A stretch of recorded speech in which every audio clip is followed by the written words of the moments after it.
You know, some moments in spiritual history are just so powerful they completely change the game. Today, we're diving into one of those moments, the incredible story of Ramakrishna's first divine vision.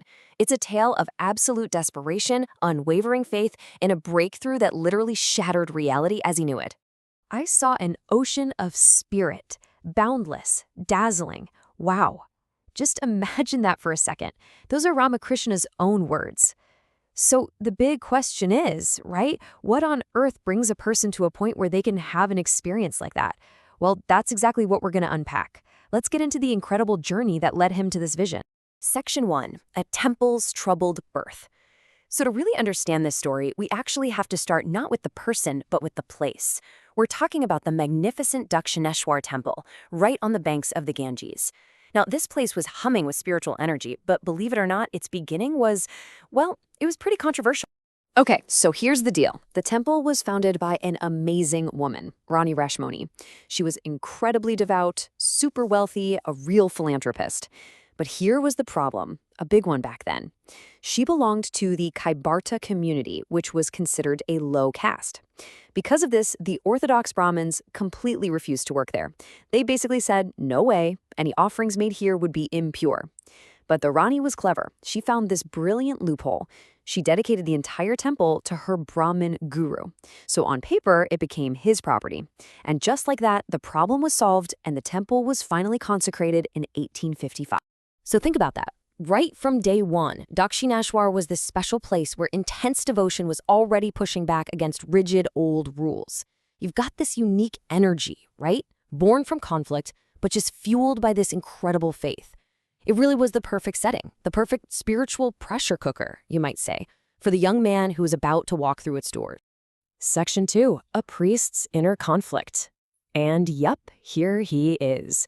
This brings us to the man himself, a young priest named Gadadhar. Of course, the world would soon know him as Ramakrishna.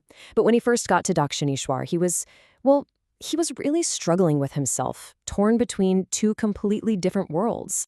So on one hand, you have his super strict Orthodox upbringing. This was a big deal for him. He was so worried about caste rules that he wouldn't even eat the temple's blessed food, the prasad. Instead, he'd go off and cook his own meals separately by the river. But on the other hand, there was this powerful, magnetic, spiritual pull he just couldn't ignore. The energy of the temple, the beauty of the Ganges, and this overwhelming feeling that the goddess was truly there. And that spiritual magnetism, it slowly but surely started to break down all those rigid walls he'd built up. So, when the temple first opened in 1855, it was actually Gadadhar's older brother, Ramkumar, who was the head priest. But then, just a year later, something terrible happened. Ramkumar died, completely unexpectedly. And just like that, this huge responsibility, the duty of serving the main deity, the goddess Kali, it all fell right onto the shoulders of the young Gadadhar.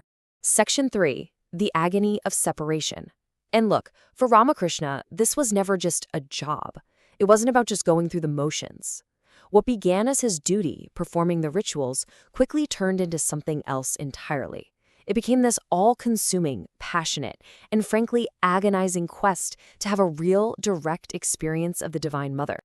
I mean, he would do everything right. He'd perform all the rituals, he'd dress the statue beautifully, he'd pray for hours on end, but in his heart, it was just a stone image.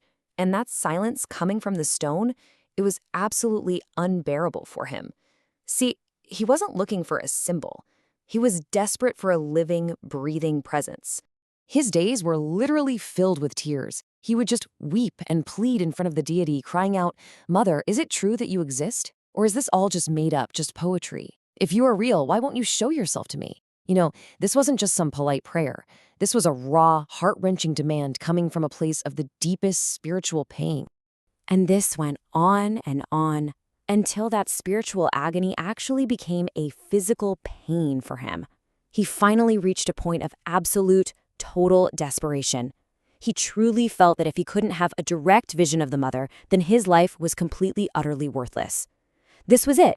This was his breaking point. Then, one afternoon, he was just done, pushed to the absolute limit of what any person could endure, and his eyes landed on the ritual sword that was hanging in the temple. In that final moment of complete despair, he made a choice. He ran towards it, fully intending to end his own life right then and there. Section 4, an ocean of spirit.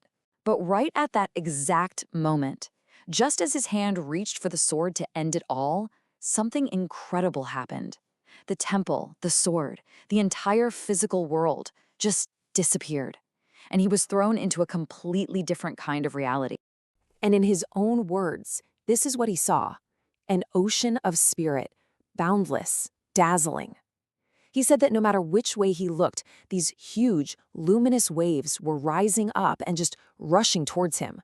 He felt himself get caught up in this incredible spiritual flood, and then he just collapsed, totally unconscious.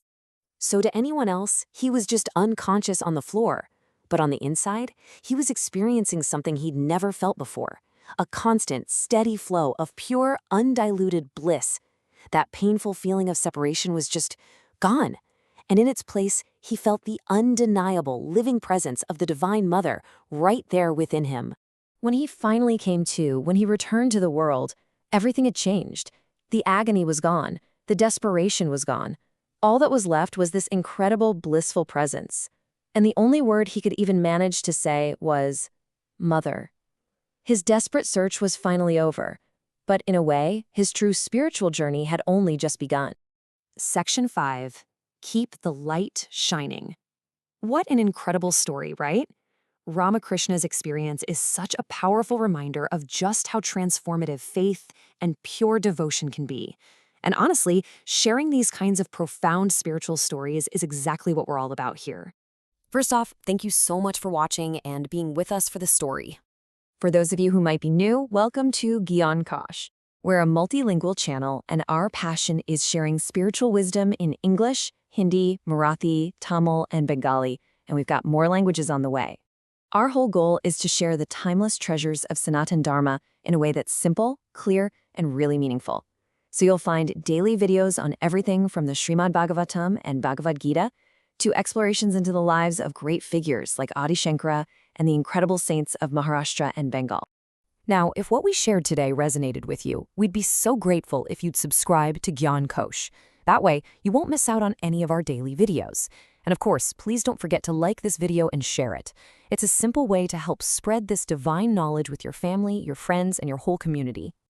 Let's all work together to keep the beautiful light of Sanatan Dharma shining brightly for everyone. Thanks again for watching.